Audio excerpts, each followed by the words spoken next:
के previous year questions 2017 से हम स्टार्ट करेंगे। एक रिक्वेस्ट है, प्लीज़ सब्सक्राइब द चैनल ताकि I can be motivated to help you guys. Okay, so 2017 से हम स्टार्ट करेंगे। फर्स्ट क्वेश्चन मैंने कॉपी पेस्ट किए हैं। शॉर्ट आंसर हमको लिखना है 150 वर्ड्स में, और 5 क्वेश्चन नहीं है और 10 नंबर के हैं। 150। Explain Hegel's dictum all identity and difference. तो हीगल हीगल के बारे में आपको बताना है। Identity and all identity is identity and difference, ये है पूरा सवाल।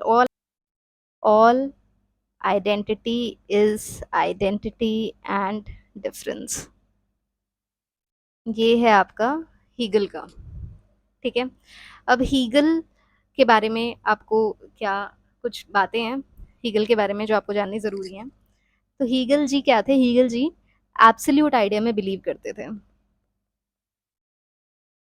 एब्सोल्यूट आइडिया में, आइडिया, अगर आपने मेरे लेक्चर्स देखे हैं तो आइडिया के बारे में मैंने आपको बता दिया कि आइडिया क्या है, मेंटल स्टेट है। प्लेटो से आ रहा है आइडिया, तो आइडिया का हमने बता दिया।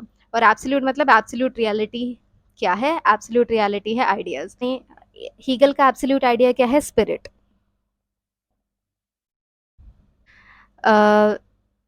फॉर एग्जाम्पल ये एक पेंटिंग है जो मैंने बनाई है। अब अगर मैं कहूँ कि आप इस पेंटिंग को मुझे एक्सप्लेन करो, ये पेंटिंग के पर्टिकुलर्स मुझे बताओ, एग्जैक्टली क्या क्या पर्टिकुलर्स हैं। तो इसमें मैंने ऑयल ऑयल कलर्स का यूज़ किया है, ऑयल पेंटिंग है ये, तो मैंने इसमें ऑयल पेंटिंग का यूज़ किया है। देन आपको ओशन दिख रहा होगा, आपको अलग अलग पीपल दिख रहे होंगे, ऐसी बहुत सी चीज़ हैं। राइट, ओशन दिख रहा है आपको, पीपल दिख रहे हैं आपको, स्काई दिख रहा है आपको, एक लाइट हाउस भी बनाया है। तो ऐसे करके काफ़ी चीज़ें आपको इसके अंदर दिख रही हैं। तो ये जो पेंटिंग है, ये जो पूरी मैंने पेंटिंग बनाई है, ये सारे ना इसके पर्टिकुलर्स हैं। पर फिर भी ये सारे पर्टिकुलर्स इस पेंटिंग का पार्ट है। बट क्या ये पर्टिकुलर्स पेंटिंग है? पर ये जो पेंटिंग है ये एक यूनिटी है, यहाँ यूनिटी प्रेजेंट है, पेंटिंग के अंदर यूनिटी प्रेजेंट है। ये कोई भी आइडेंटिटीज की आइडेंटिटी नहीं बनाती, पर ये पार्ट भी है, पर ये सारा इस यूनिटी का पार्ट भी है, ये सारी आइडेंटिटीज यूनिट का पार्ट भी है। तो ये पूरा है, यूनिटी पूरी है, होल है यूनिटी, एक ऑर्गेनिक होल है। रियलिटी, एब्सोल्यूट आइडिया जो रियलिटी है वो एक ऑर्गेनिक होल है, ये पेंटिंग एक ऑर्गेनिक होल है, बाकी सब इसके ये पार्ट हैं। ठीक है, तो जो एब्सोल्यूट आइडिया है वो उसके पार्ट से अलग नहीं है, वो सारे पार्ट उस एब्सोल्यूट आइडिया को बना रहे हैं, पर सेम भी नहीं है। तो आइडेंटिटी है, but identity lies in the difference. Identity भी है और डिफरेंस भी है। प्योर आइडेंटिटी नहीं है, सब मैनिफेस्ट कर रहे हैं एब्सोल्यूट आइडिया को, पेंटिंग को सब मैनिफेस्ट कर रहे हैं। तो ये रियलिटी ना तो एक पर्टिकुलर है, मैं ये नहीं कह सकती कि ऑयल कलर्स इसको रिप्रेजेंट कर रहे हैं, ये भी नहीं है। ये पीपल या ये ओशन इस पेंटिंग को रिप्रेजेंट कर रहे हैं, कुछ नहीं कह सकती। एक सिस्टमैटिक होल है पेंटिंग, एक ऑर्गेनिक होल है ये पेंटिंग। तो आइडिया क्या है? Many in one. So this is what his identity. तो all identity is identity and difference. So absolute idea is like particulars, but in itself it is unlike particulars also. Okay, so this is what you have to write in this question about the absolute idea, about the identity. There is identity that is present in this absolute whole, but at the same time difference is also present. और example ले लो, अगर आपको soil है, अगर मैं कहती हूँ कि इस सॉइल के बारे में बताओ, इस सॉइल को कैरेक्टराइज करो, तो आप इस सॉइल को कैसे कैरेक्टराइज करेंगे? सबसे पहले टाइप बताएंगे, ब्लैक सॉइल है, रेड सॉइल है, येलो सॉइल है, किस तरह की सॉइल है। फिर उसके बाद कैसे बनी है सॉइल, माउंटेन से बनी, कहाँ पाई जाती है सॉइल, ज्योग्राफी क्या है इस सॉइल की, सोशल कंडीशन भी क्या है, आपके पास कैसे आई। आप इस सॉइल को पूरा एक एक एक डायमेंशन से नहीं दे सकते, पता नहीं कितनी डायमेंशन बनेगी, इसकी हिस्ट्री जाननी पड़ेगी। कोई इंसान भी अगर है, मोदी जी ऐसे क्यों है, मोदी जी की आपको हिस्ट्री भी जाननी पड़ेगी, मोदी जी कैसे 3 बजे उठ के इतना काम कर लेते हैं, तो आप उनकी हिस्ट्री जानिए, फिर आपको पता चलेगा वो कैसे कर लेते हैं इतना काम। ठीक है। तो जो रियलिटी होएगी ना, जो होल होएगा, वो एक प्रोसेस है।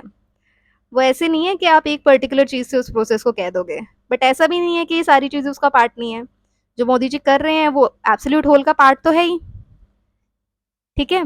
तो जो पर्टिकुलर है वो होल का पार्ट है। तो ये पर्टिकुलर की भी आइडेंटिटी है, पर ये प्योर आइडेंटिटी नहीं है। तो आइडिया क्या है, आइडिया एक होल है, एक यूनिटी आइडिया, प्योर आइडेंटिटी नहीं है, सब मैनिफेस्टेशन है इस एब्सोल्यूट आइडिया की सब मैनिफेस्टेशन है। कोई प्योर डिफरेंस नहीं है, सब आइडेंटिटी भी है और डिफरेंस भी है। नेक्स्ट क्वेश्चन, इसको 10 नंबर का आपको लिखना है। Second question, explain Husserl's reason for advocating phenomenological reductionism. ठीक है। तो हुजरल ने आपका फिनोमेनोलॉजिकल मेथड दिया था। फिनोमेनोलॉजी और रिडक्शन के बारे में बताना है। रिडक्शन मतलब कुछ कम हो रहा है, क्या कम हो रहा है, कैसे कम हो रहा है। तो फिनोमेनोलॉजी का क्या मतलब है, फिनोमेनोलॉजी का क्या मतलब है, पहले ये समझ लो। फिनोमेनोलॉजी का मतलब कि अगर कोई भी अगर प्रिजुडिस है, जब आप पैदा होते हैं तो आप प्लेन स्लेट की तरह होते हैं, फिर आप में प्रिजुडिस लग जाते हैं। आपका नाम राम है, आप इंडिया में प्रॉपर इस कास्ट से आते हो, इस जगह पे आप रहते हो, ये आपका रिलीजन है, ये आपका रीजन है, ये आपका रिलीजन है, ये आपकी caste, sex, place of birth. ठीक है। तो ये सब आपकी आइडेंटिटी है, प्रेजुडिस है ये सारे। जो प्योर कॉन्शियसनेस होएगी वो इसमें कोई प्रेजुडिस नहीं होएगा, वो प्लेन होएगी। ये है फिनोमेनोलॉजी। तो इस प्लेन चीज को मेरे को जानना है, तो उसके लिए मुझे फिनोमेनोलॉजी रिडक्शन करना पड़ेगा। कैसे मैं करूंगी इस रिडक्शन को, तो इसके लिए मेडिटेटिव टेक्निक है, मेडिटेशन से मैं रिडक्शन करूंगी और प्योर सेल्फ पे पहुंच जाऊंगी। अब प्रॉब्लम क्या है, सबसे पहले प्रॉब्लम ये है कि हमें प्योर फिनोमेना मुझे फाइंड आउट करना है, प्योर फिनोमेना मुझे फाइंड आउट करना है। अब प्योर फिनोमेना फाइंड आउट करने के लिए मेरी अभी प्रॉब्लम क्या है, मेडिटेशन करने से पहले मुझे मेरी प्रॉब्लम देखनी पड़ेगी। तो मेरी ना दो तरह की बिलीव्स हैं, एक है नेचुरलिस्टिक बिलीफ और एक है मेरी साइकोलॉजिकल बिलीफ।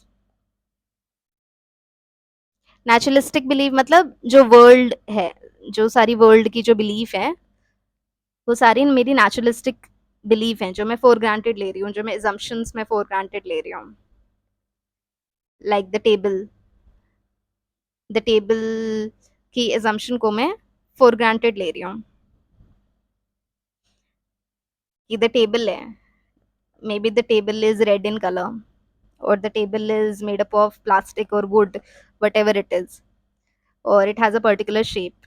ये जो सारी चीजें हैं ना, मैं इनको फॉर ग्रांटेड ले रही हूँ, मैं इनको टेबल कह रही हूँ, बट जो रियलिटी है वो ये है कि ये सारी चीजें इस टेबल का एसेंस नहीं है। इफ आई से red, that won't describe the, वो टेबल को डिस्क्राइब नहीं करेगा। अगर मैं कहूंगी प्लास्टिक, तो वो भी टेबल को डिस्क्राइब नहीं करेगा। अगर मैं शेप कहूंगी तो वो भी टेबल को डिस्क्राइब नहीं करेगा। तो एसेंस नहीं है। तो एसेंस मुझे फाइंड करना है, एसेंस ही रियलिटी होती है। फिर साइकोलॉजिकल बिलीव्स होती हैं।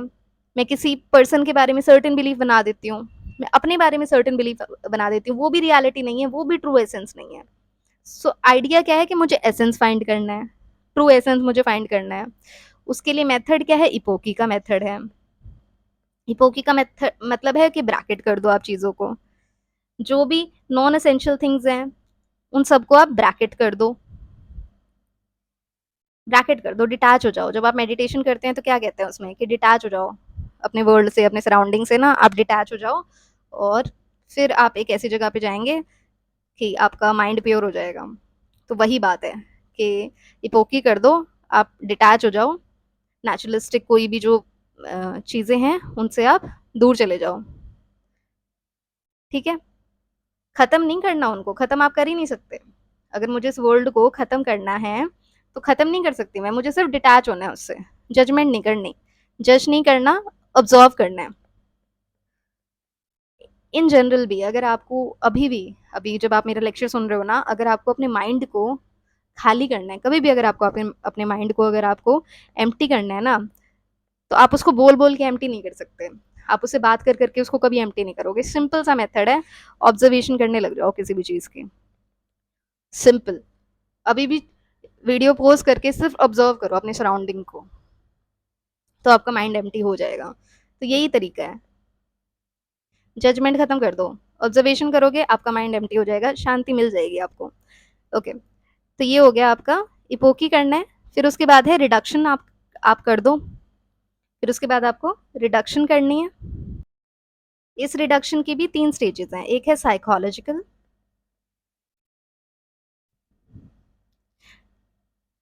जिसमें आप प्री सपोज जो साइकोलॉजिकल बिलीफ हैं, आप उनको रिड्यूस कर रहे हो। जो भी आपके माइंड की जो बिलीफ है, उसको आप रिड्यूस कर रहे हो, ठीक है?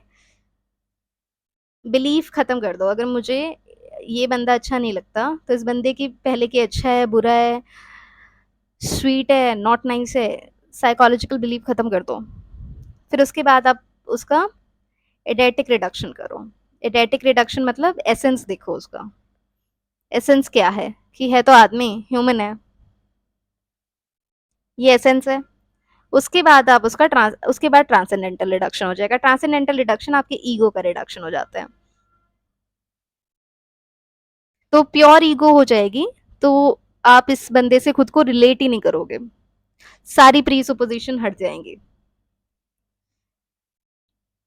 आपको रियल मीनिंग पता चल जाएगा। तो ये 3 तरह की रिडक्शन हो जाएंगी, साइकोलॉजिकल, एडेटिक और ट्रांसेंडेंटल रिडक्शन। 10 ही नंबर का क्वेश्चन है, एक एक लाइन लिख देना सबके बारे में।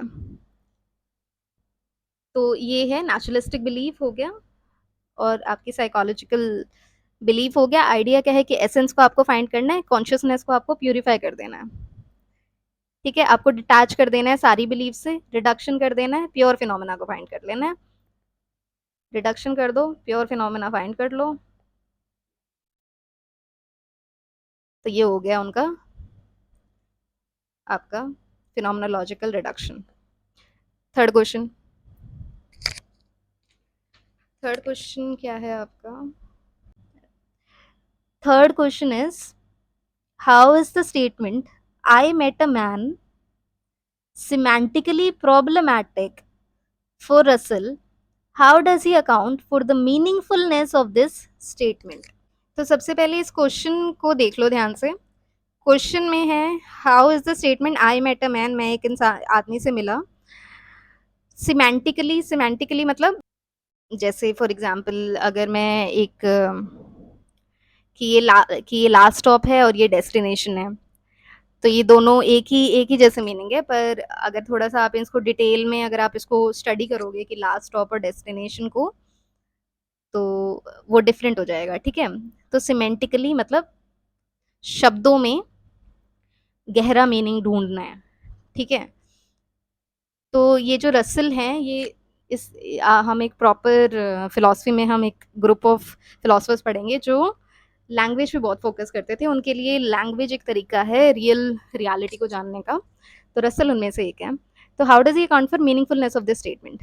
आई मेट अ मैन। तो रसल बोलते हैं कि ये जो है ये ना इनकम्प्लीट बात है, ये पूरी बात नहीं है। आई मेट अ मैन, ये क्या स्टेटमेंट हुई, क्या मतलब हुआ इस बात का? कोई मतलब नहीं है इस बात का, कोई मीनिंग नहीं है इस बात का। आई मेट अ मैन, और आप किससे मिले? फॉर एग्जाम्पल मैं राम से मिली थी, आई मेट राम, ये कोई एक बात नहीं है। जब मैं बोलती हूँ ना मैं राम से मिली थी, और राम एक बीटेक सिविल इंजीनियर है, और हरियाणा में वो हिसार से बिलोंग करता है। जब मैं कुछ इतनी बड़ी सी डिस्क्रिप्टिव सी बात करूंगी ना, तो वो कुछ बात बनाएगी। आई मेट अ मैन कोई बात नहीं हुई, ठीक है। ये वो बोल रहे हैं कि ये आई मेट अ मैन, ये इनडेफिनिट कोई बात नहीं है। कितने मैन है, कितने मैन है इस दुनिया में? अगर आप मैन बोलते हो तो आप, वो क्या होगा, राम, राम का भी मुझे कहना पड़ेगा, उससे पहले भी मुझे कहना पड़ेगा कि I met a man. Man क्या है? ह्यूमन है। फिर बताओ कि उसका नाम राम था, बीटेक सिविल इंजीनियर था, हरियाणा में हिसार से बिलोंग करता है। तो ये इनडेफिनिट है, ये सबसे पहले इनडेफिनिट है, ये बात इनडेफिनिट है। डिस्क्रिप्टिव डिस्क्रिप्शन, ठीक है। इसका इनडेफिनिट डिस्क्रिप्टिव डिस्क्रिप्शन है, ये एक इनडेफिनिट डिस्क्रिप्टिव डिस्क्रिप्शन है।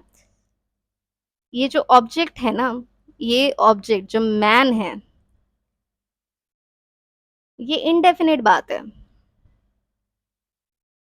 कंसेप्ट है इसके अंदर, प्रॉपर बात नहीं है, ठीक है। तो आप इसका, आप इस सेंटेंस की मीनिंगफुलनेस पे वो क्वेश्चन कर रहे हैं कि इसका कोई मतलब नहीं है, कोई मीनिंग नहीं है इस बात का। तो पता नहीं कितने मैन हैं, सारे ह्यूमन हैं। आप इस बात को इनडेफिनेटली खींच सकते हो। अगर आपको बात करनी है तो आप डेफिनेट बात करो, तो उस बात की कोई मतलब होएगा, वरना इस तरह के सेंटेंस का कोई मतलब नहीं है। These are incomplete symbols.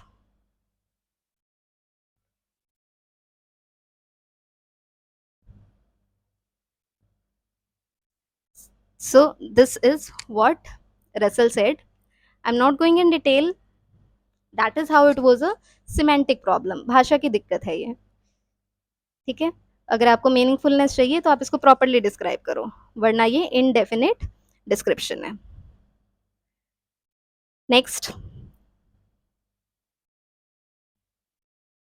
in what sense can ideas be both immanent and transcendental? Discuss with the concept of the Plato's theory of universal and particular. इसकी मैंने एक वीडियो बनाई है कल ही, उसमें मैंने आपको आइडियाज़ के बारे में थोड़ा डिटेल में बताया है कि आइडियाज़ क्या होते हैं, पर्टिकुलर्स क्या होते हैं, यूनिवर्सल क्या होता है, ठीक है। तो वो आप एक बार देख लेना, 2 मिनट की वीडियो है, ज़्यादा बड़ी नहीं है, डिस्क्रिप्शन में लिंक डाल दूंगी। उसके बाद इस क्वेश्चन पे वापस आ जाना। In what sense can ideas be both immanent and transcendent? Discuss the in context of Plato's theory of the universals and particulars. तो सबसे पहले आइडियाज के बारे में, अगर आप सबसे पहले आप आइडियाज बताओगे कि आइडियाज क्या हैं, तो आइडियाज में क्वालिटीज, एसेंस है।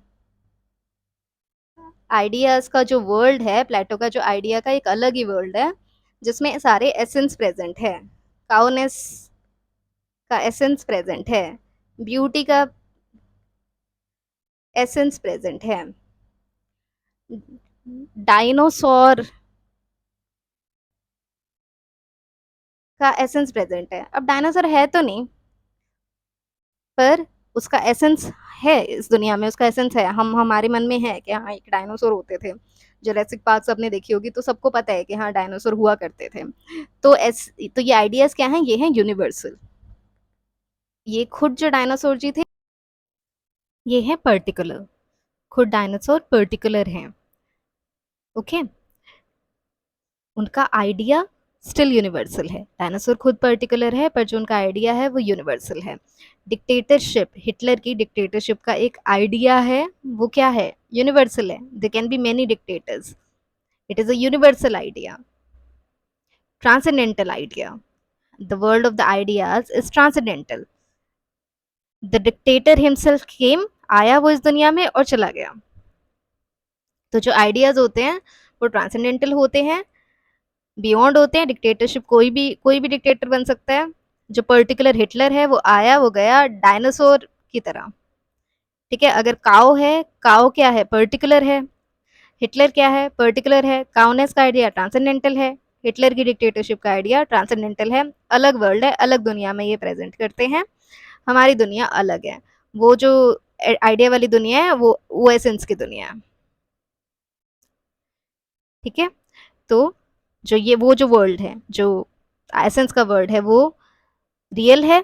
तो ये वर्ल्ड, हमारा वर्ल्ड रियल और अनरियल दोनों है। तो हमारा वर्ल्ड क्या है? Both real as well as unreal. Real मतलब जो एसेंस का वर्ल्ड है वो प्रेजेंट है हमारे वर्ल्ड के अंदर। जो अगर मैं बात करूं काउनेस का आइडिया है ना, तो प्रेजेंट है वो। वर्ल्ड में काउनेस का आइडिया प्रेजेंट है, रियल है, ट्रांसेंडेंटल। काउनेस आइडिया प्रेजेंट है, बट वो खुद काउ भी है, वो पर्टिकुलर भी है। तो world is a combination of the real and unreal, and the ideas are both immanent as well as transcendental. वो पार्ट लेते हैं इस दुनिया की चीजों में, प्लस ट्रांसेंडेंटल काम भी वो करते हैं। यूनिवर्सल है, एटर्नल है, अनचेंजिंग है ये ideas. World is a combination of both reality and unreality.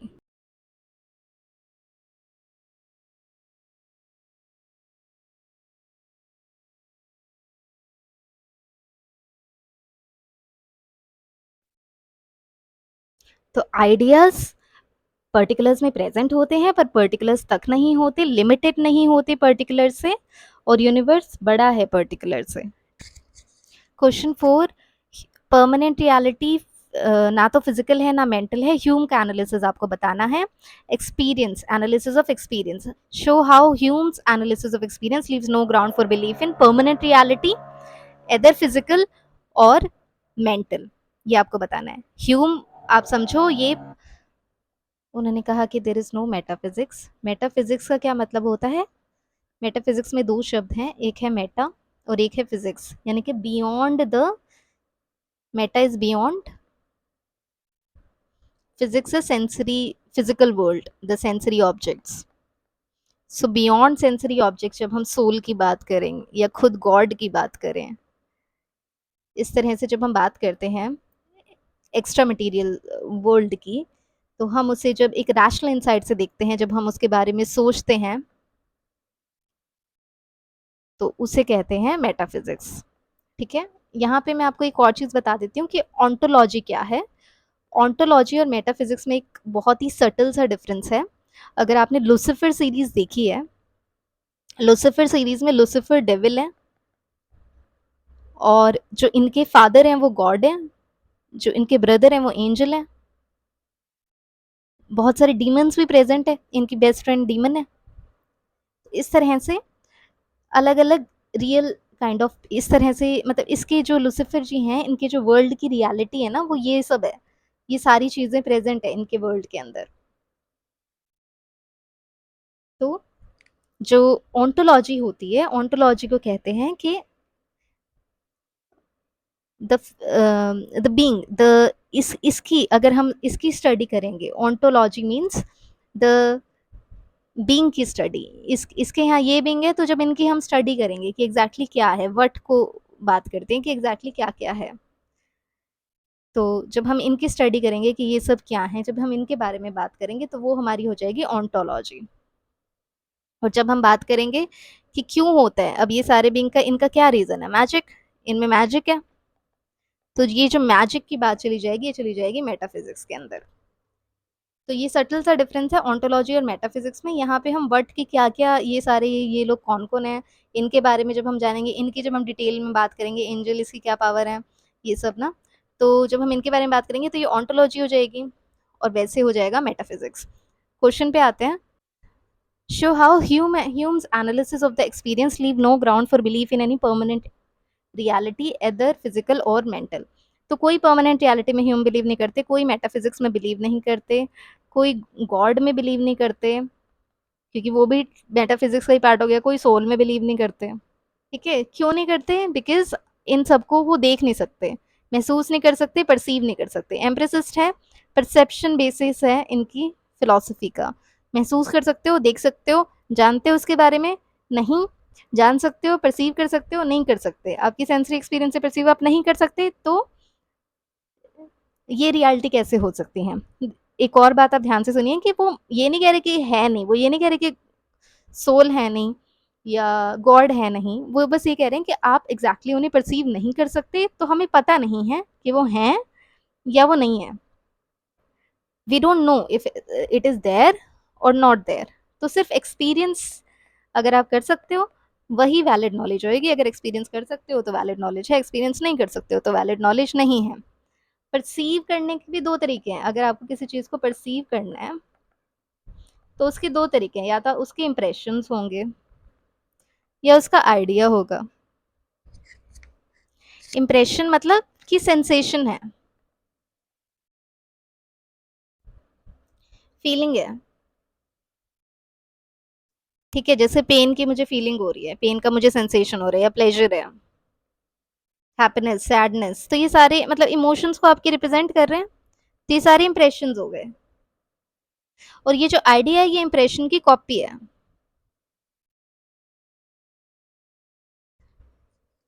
Imagination है ये इनका। आप इमेजिन कर रहे हो, आपने पहले एक कुछ सर्टेन चीज, एक इंप्रेशन, किस चीज ने सर्टेन इंप्रेशन डाला, उसको जब आप इमेजिन करते हो, जैसे कलर को आपने पहले देखा, उसके बाद आप उसे इमेजिन कर रहे हो। या एग्जाम्पल ले लो, एक एलिफेंट है, ठीक है, एक एलिफेंट है, तो ये ना गिर गया। अब इसको, अब मैं चाहती हूँ कि आप सोचो कि एक एलिफेंट है, वो गिर गया। अब आवाज आई होगी, गिरा होगा तो एलिफेंट है, तो कोई रिलेशन तो नहीं है एलिफेंट के गिरने का और आवाज आने का, बट आपके माइंड ने इसको इमेजिन कर लिया, आपके माइंड में वो आइडिया आ गया।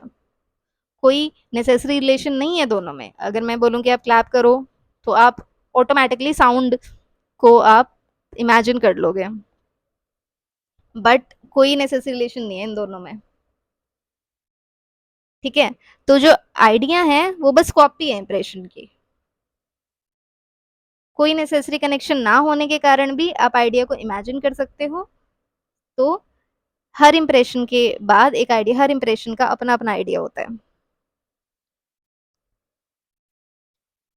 हर इंप्रेशन का अपना अपना आइडिया होता है, और ये एक तरह से कॉपी होती है। तो परसेप्शन दो तरह की हो सकती हैं, इंप्रेशन हो सकता है या आइडिया हो सकता है। इंप्रेशन डायरेक्टली हमारे होते हैं, आइडिया कॉपी है इनकी। कुछ भी नहीं है, परमानेंट रियलिटी हो ही नहीं सकती। दो ही तरीके हैं, आप चीजों को देख सकते हो, आप दो ही तरीके से देख सकते हो। और मैटर भी आज सच नहीं है, ये इन्होंने मैटर का भी खंडन कर दिया। इन्होंने कहा कि मैटर का तो कोई इंप्रेशन नहीं है। अगर इफ आई से व्हाट इज मैटर, मैटर का कोई इंप्रेशन बनता है? आपके माइंड में आता है मैटर क्या होगा? नहीं बनता, तो मैटर भी नहीं है। हर ऑब्जेक्ट की अपनी अलग सेंसेशन है। पेन है, इस पेन की अपनी अलग सेंसेशन है, तो कोई इंप्रेशन नहीं होता सोल के ऊपर। कोई सोल है नहीं, सिर्फ एक्सपीरियंस रियलिटी है। ह्यूम को सबसे कंसिस्टेंट एम्प्रेसिस्ट माना जाता है। तो ये आपको लिखना है फिफ्थ क्वेश्चन में।